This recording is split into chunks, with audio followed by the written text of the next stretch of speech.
Hi everyone, it's Friday, 11:44 a.m. and we're on our way to Abong-Abong para mag-penitensya. And as you can see guys, ang ganda talaga ng view. And still, marami pa rin pumupunta today, buti na lang hindi mainit. Hindi ko na na-videohan lahat ng station na pinuntahan namin. And at last, nakarating na kami sa Cross Mayor. Pababa na kami neto, and guys, sobrang sakit na ng paa namin, but we're still happy and thankful. And look at that happy face, di masyado halata.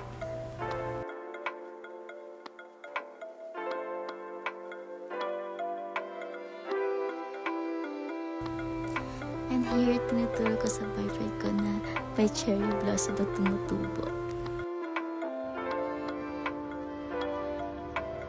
So that's it guys. Pumili lang kami ng mango